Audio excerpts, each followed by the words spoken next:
નમસ્કાર. આજના આ વર્ચ્યુઅલ ક્લાસરૂમ ટ્રેનિંગ સેશનમાં આપ સૌનું હાર્દિક સ્વાગત છે.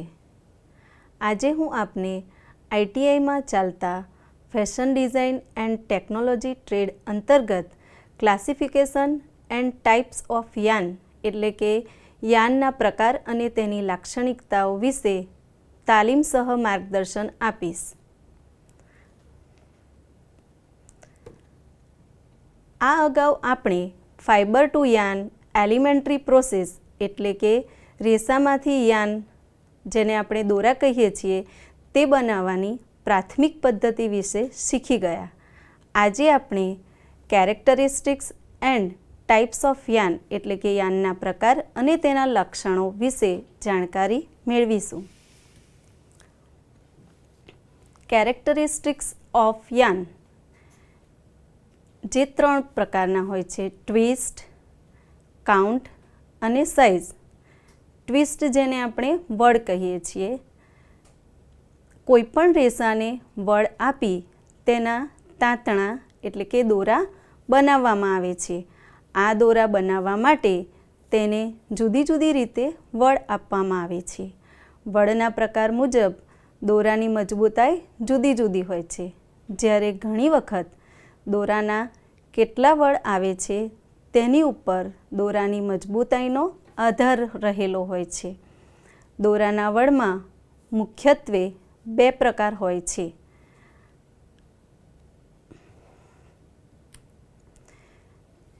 દોરાના વળમાં એક એસ પ્રકારના વળ અને ઝેડ પ્રકારના વળ. હવે આપણે એસ પ્રકારના વળ વિશે જાણકારી મેળવીશું, જેમાં દોરાના વળની દિશા ઉપરથી એસ આકાર અને નીચેના ભાગે જમણી તરફ ત્રાંસી જાય છે તેને એસ આકારનો વળ કહે છે.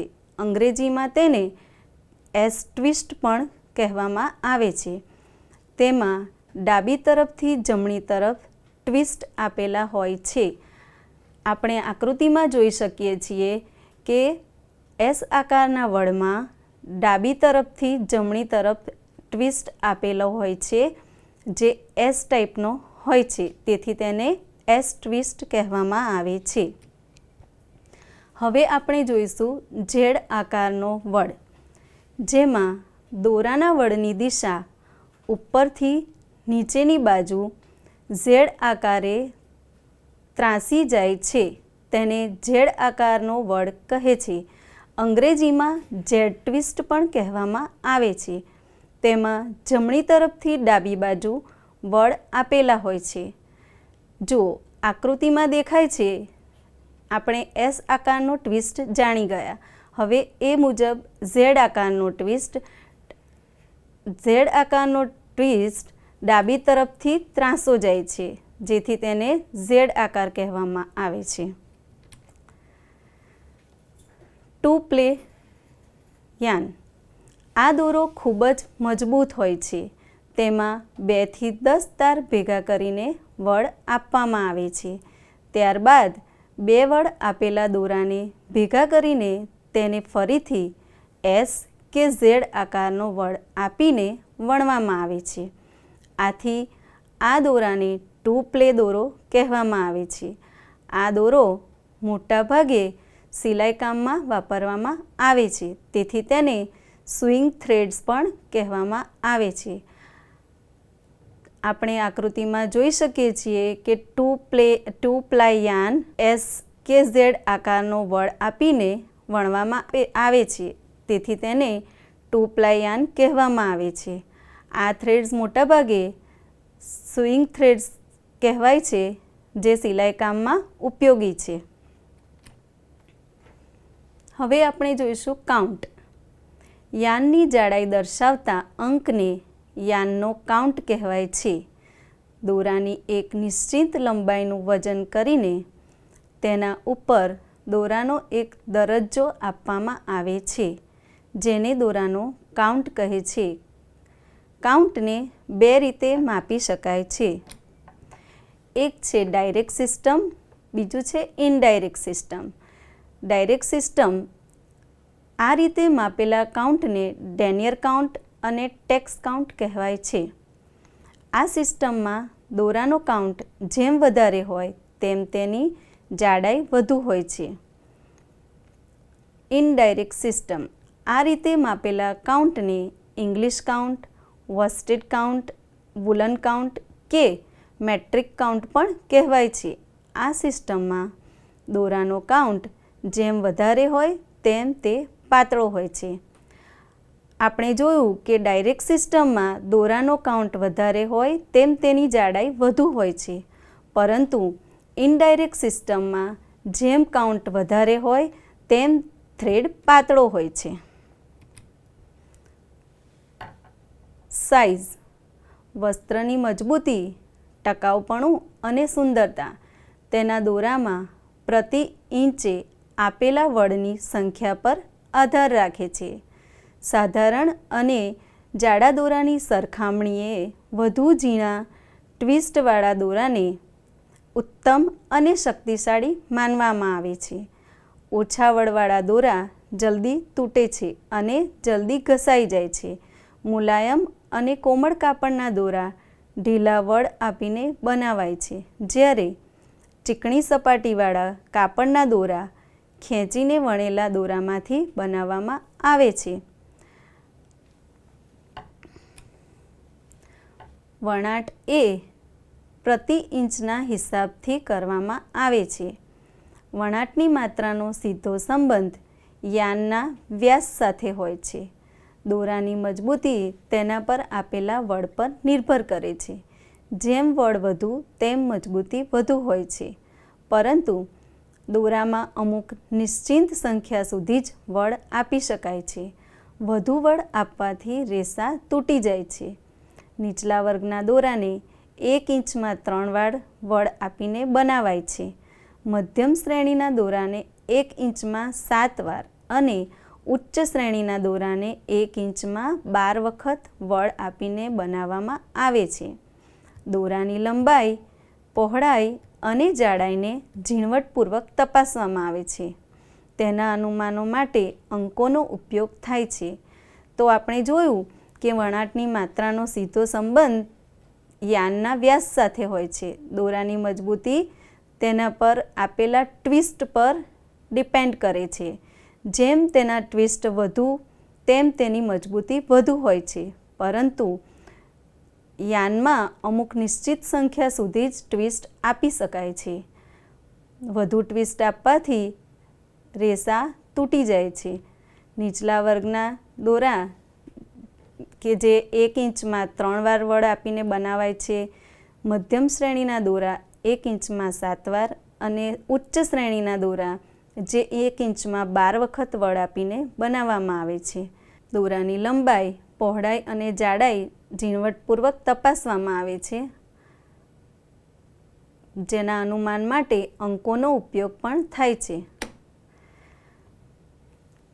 હવે આપણે જોઈશું લંબાઈના આધારે યાનના પ્રકાર.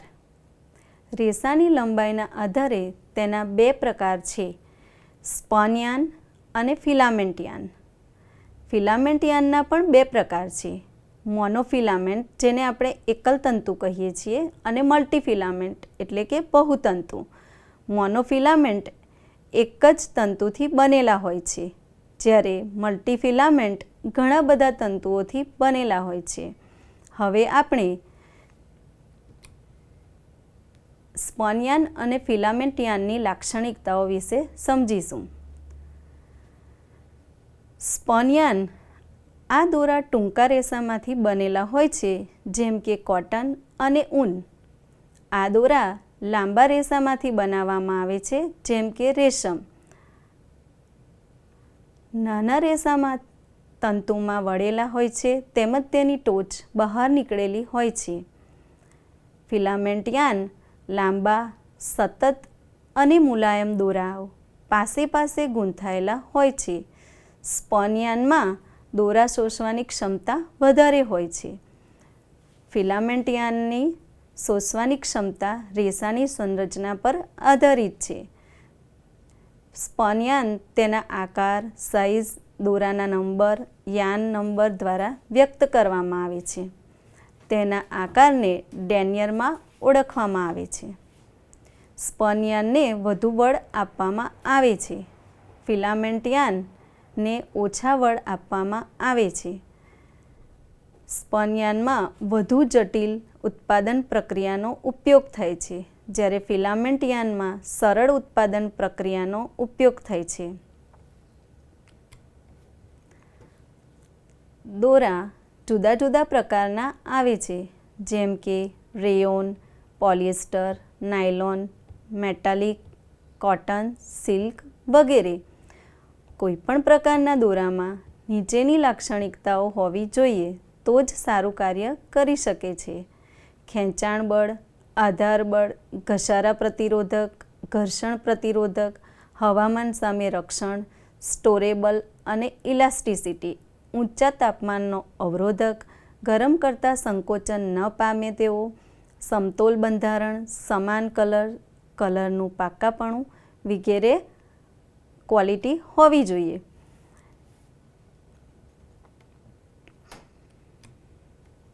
દોરાના પ્રકાર મુખ્યત્વે 3 હોય છે, જે નીચે મુજબ છે. આકૃતિમાં આપણે જોઈ શકીએ છીએ કે યાન એના 3 મુખ્ય પ્રકાર છે. સાધારણ, જેને આપણે સિમ્પલ યાન કહીએ છીએ, નોવેલ્ટી યાન અને મિશ્રિત યાન, કોમ્પ્લેક્સ યાન. સાધારણ યાનના 2 વિભાગ છે, એકલ તંતુ અને બહુતંતુ, જ્યારે નોવેલ્ટી યાનમાં લૂપ, કોર્કસ્ક્રૂ, નોટ અને ફેદર. હવે આપણે એના વિશે જાણકારી મેળવીશું. દોરાના પ્રકાર. દોરાના મુખ્ય 3 પ્રકાર છે: સાધારણ, સિમ્પલ યાન, મિશ્ર દોરા, કોમ્પ્લેક્સ યાન અને નોવેલ્ટી દોરા. સાધારણ યાન, જેને આપણે સિમ્પલ યાન કહીએ છીએ, સામાન્ય રીતે આ યાનની જાડાઈ એક સમાન તેમજ તેની સપાટી ચીકણી હોય છે. તેની લંબાઈની સાથે સાથે પ્રતિ ઇંચ તેના વળની સંખ્યા પણ સમાંતર હોય છે. પોશાક અને ઘરેલું કામ માટે વપરાતા કાપડ આ યાન દ્વારા બનાવવામાં આવે છે.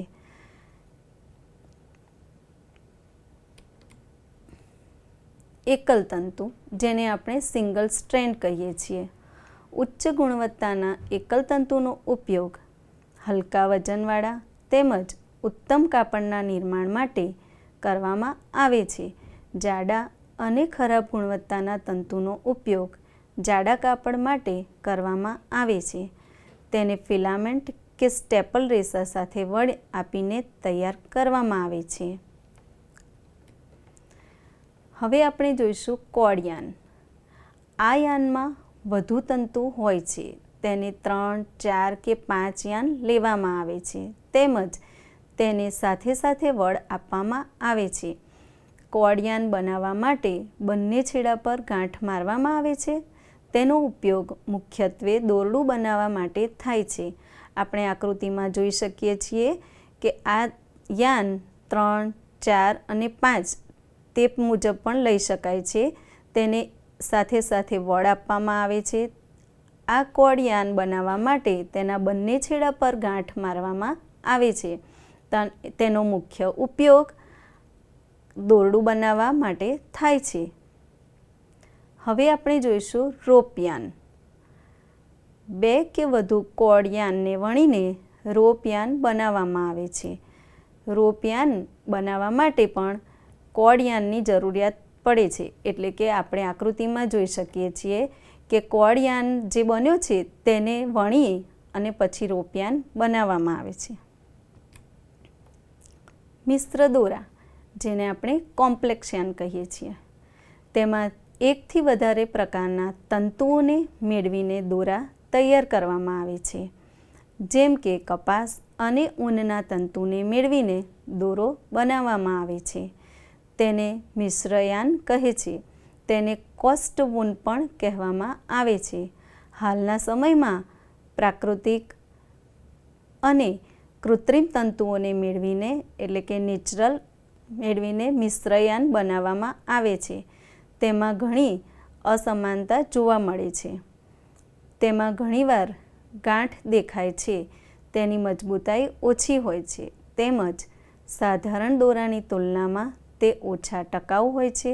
આવા દોરા વડે ઓછી કિંમતે ઉત્તમ વસ્ત્ર તૈયાર થાય છે. આકૃતિમાં આપણે જોઈ શકીએ છીએ કે કપાસ અને ઊનના તંતુઓ બંને યાન ભેગા કરી અને મિશ્ર યાન બને છે. તેથી જ તેને કોસ્ટ વૂન પણ કહેવામાં આવે છે. નેચરલ અને સિન્થેટિક ફાઇબર્સ ભેગા કરી મિશ્રયાન બનાવવામાં આવે છે.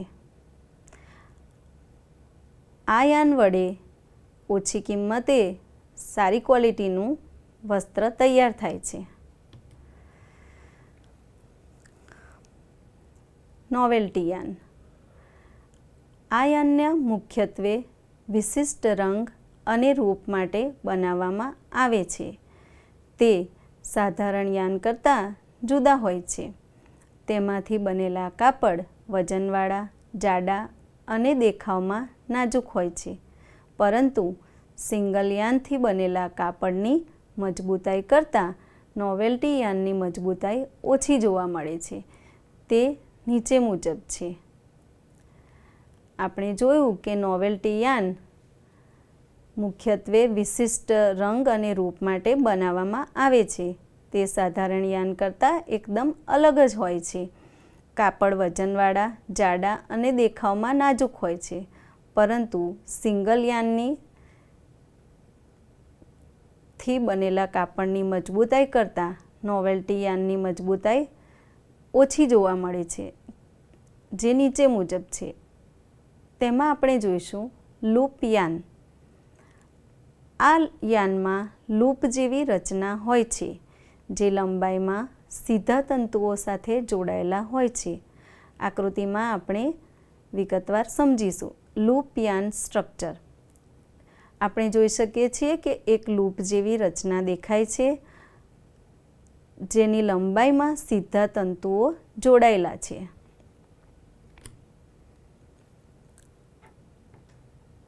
કોર્કસ્ક્રૂ યાન. તેને સ્પાઇરલ યાન પણ કહેવામાં આવે છે. તેમાં એક પ્લાય મુલાયમ અને જાડી તેમજ એક પાતળી હોય છે. આપણે આકૃતિમાં જોઈ શકીએ છીએ કે તેમાં એક પ્લાય મુલાયમ છે અને બીજી જાડી તેમજ પાતળી છે. Knot yarn. Knot yarn ply yarn હોય છે, જેમાં એક યાનની ફરતે બીજા યાનને વીંટાળવામાં આવે છે.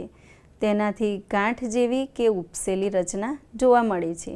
આકૃતિમાં આપણે જોઈ શકીએ છીએ કે આ એક પ્લાય યાન છે, જેમાં યાનની ફરતે બીજા યાનને વીંટાળવામાં આવેલો છે અને તેમાં ગાંઠ જેવી રચના પણ દેખાઈ રહી છે. હવે આપણે જોઈશું ફેધર યાન. તેને શેનિલ યાન પણ કહેવામાં આવે છે. તે મુલાયમ તથા ધૂંધળી સપાટી ધરાવે છે. આકૃતિમાં જોઈ શકીએ છીએ કે આ ફેધર જેવી રચના છે, તેથી તેને ફેધર યાન પણ કહે છે. તે મુલાયમ અને ધૂંધળી સપાટી ધરાવે છે. તો આજે આપણે યાનના પ્રકાર અને તેની લાક્ષણિકતાઓ વિશે વિગતવાર જોયું. હું આશા રાખું છું કે તમને આ ટૉપિકમાં સમજ પડી હશે. ફરીવાર મળીશું. આભાર.